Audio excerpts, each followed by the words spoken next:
Hey guys, welcome back to the channel. Today we're going to be doing a really quick and simple mod to the WRX. I hope I like it. I liked it on the previous years. I think it'll look good.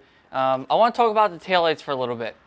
I don't want to take credit, but sometimes I really do want to take credit, okay? Let's go back and look at some previous WRX lights. So here is the stock 15 to 21 Subaru WRX light. Now, a few years back, I took this WRX light and I painted it. And all I did was just tape off pretty much everything except the red bar that would light up, and I pretty much blacked it out. I left a small tinted portion, and I did this all with paint. And I left a small tinted portion for the reverse light to shine through. I used the tailless turn module so that the turn signal wasn't compromised because the red bar was still lit up.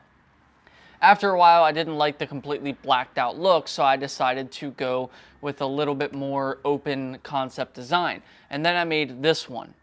And when I made this taillight, same thing, I just masked it off with masking tape and painted the taillight all solid gloss black, no tinting at all. And basically the reverse and a turn signal would come out of that small slit in the light.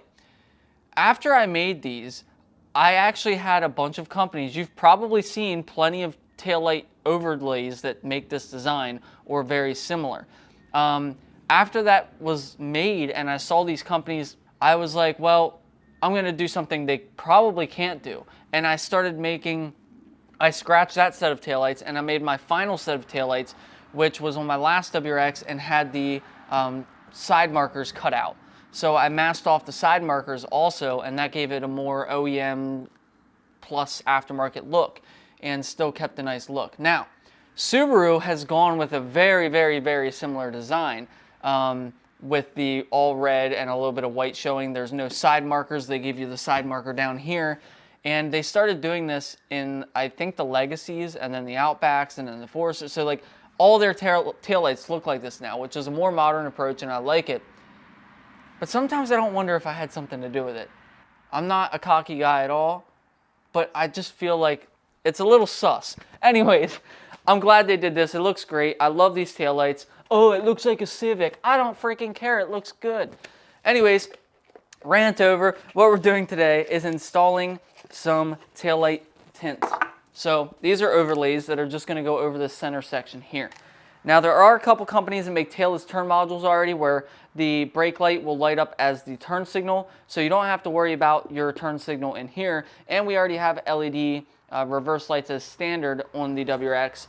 When you switch over and do a tailless turn module, if you decide to go down that road, I don't know if I'm going to or not yet. I had it on my last WRX, but you can actually turn this turn signal into a second reverse light and get a really, really bright LED reverse light. And then this tint isn't going to be too big of a deal. But this is pre-cut film that is made to fit over here. I'm sure all you guys are familiar with overlays, and these are very simple to install, so I won't take up much more of your time after my little rant there.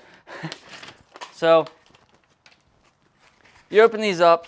All it is a piece of vinyl, and you can see what's going to happen here.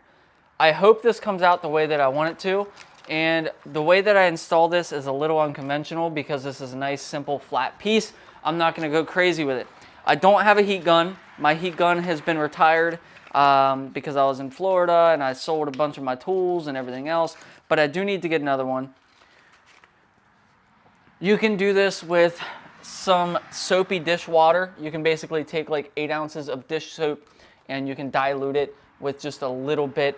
Or you can take like 8 ounces of water, not 8 ounces of dish soap. You can take 8 ounces of water and just put like 2 little drops of dish soap in it. I mean like little drops. Shake it up and spray that and use it to apply. I'm going to be using Rain-X. Again, me and my controversial ways of doing things, but this needs to be a wet install so that we can slide this around and get it exactly how we want it.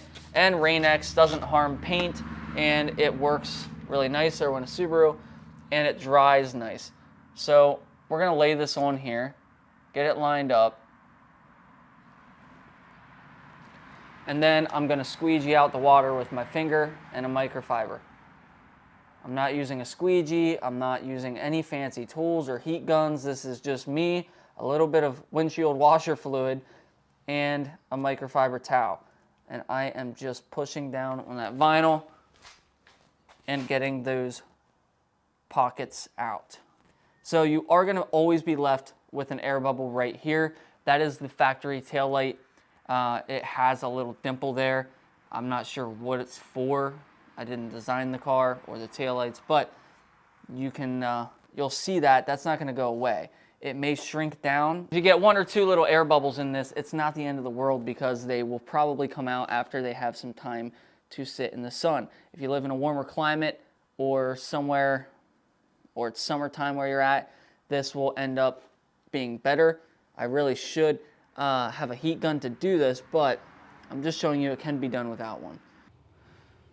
I'm gonna be honest with you guys, I do like the tint, but I don't like that flat look that I'm getting from it. I think the OEM just looks a little cleaner and a little more sleek. I don't know. All right, that is both sides done.